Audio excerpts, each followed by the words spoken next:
Lagoon, where we have had some excitement in previous times as these athletes try to learn how to control the 1,200-pound outrigger war canoe.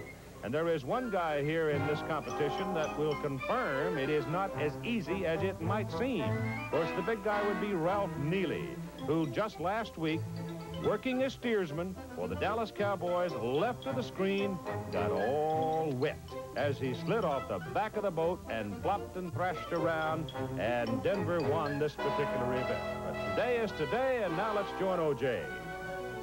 I'm down here with the better athletes, the football players. But the last time the Dallas Cowboys found themselves in this position, trying to protect a 3-2 lead, their captain, Ralph Neely, fell off the boat, as you just saw.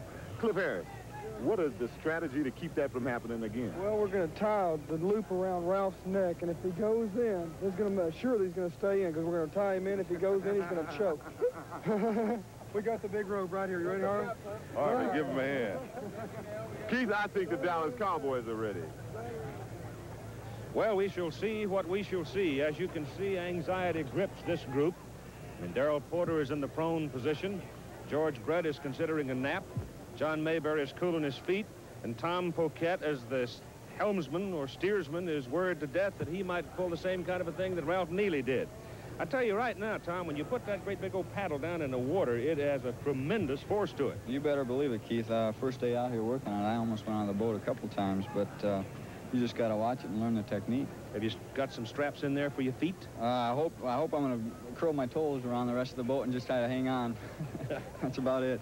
That's just about the way it'll go, but that turn is so important. That's right.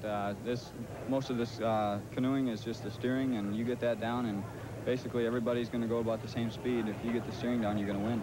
Good luck to you. Thank you. Kansas City will be in the white boat with Brett, Porter, Mayberry, Leonard, Splittorff, White, and Poquette steering. For Dallas in the red boat, Newhouse, Staubach, Harris, Whitewaters, Neely back on the back trying to steer it. And the big man at the number 6 position is this fella. His name is D.D. Lewis. Always will. All right, they're shoving him out, getting ready for the outrigger war canoe race with Kansas City in the white boat, Dallas in the red, and we'll start them in just a moment. Now it's time to put the muscle to it. In the outrigger war canoe race with Dallas leading 3-2, it'll be Robert Newhouse rowing in bow. Rowing in the number 2 position, quarterback Roger Staubach. He's still walking around with tape on that broken finger, but he's healthy. Randy White is sitting right behind Staubach. Then you look at Charlie Waters. Charlie Waters, of course, the old Clemson Tiger, and they've moved Cliff Harris back into that number 5 position. D.D. Lewis is rowing number 6. And on the back of the boat, looking stern about the whole thing, the offensive tackle and Captain Ralph Neely. For Kansas City, George Brett, the third baseman's up in bow. Very important in the turn. So is Darrell Porter, the catcher, rowing in the number 2 position. John Mayberry is moved into 3. Right-handed pitcher Dennis Leonard is rowing in the number 4 spot. You got pitchers back-to-back here with the left-hander Paul Splittorff right behind Dennis.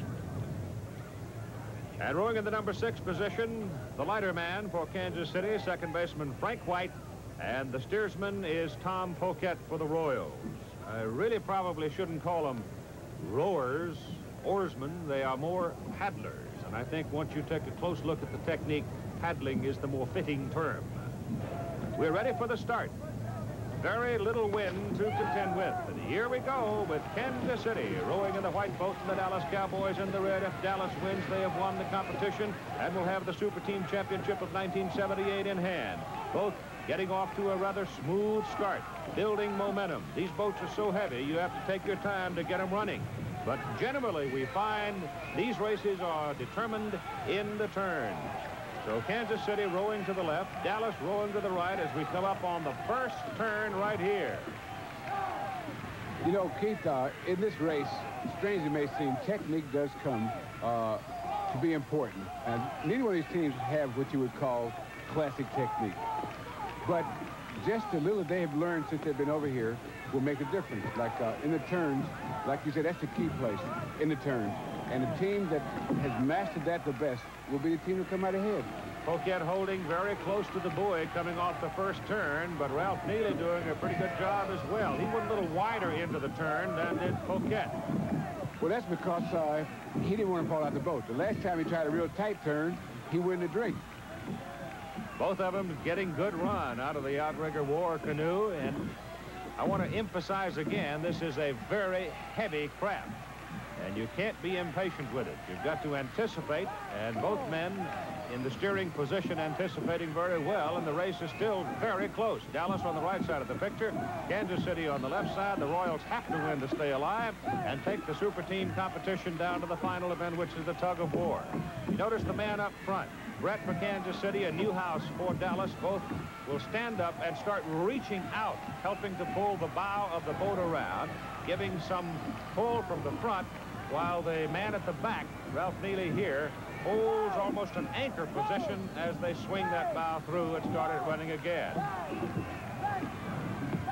I'm not sure that it's any great advantage to be the heavier man. Certainly Neely outweighs Tom Poquette in that steering position by the better part of 100 pounds, at least 80 pounds. But right now, Dallas and Kansas City both getting a very good run, and the race is just almost dead even. And as we come to this third turn, probably will decide the race, Bill. Yes, this is where technique's going to come into play, Keith, because as these guys get a little tired, that's when you make the mistakes. And the guy, well, I guess the team that gets the luckiest, or the guy that's steering is at his best, because it's not necessarily strength or weight, it's technique.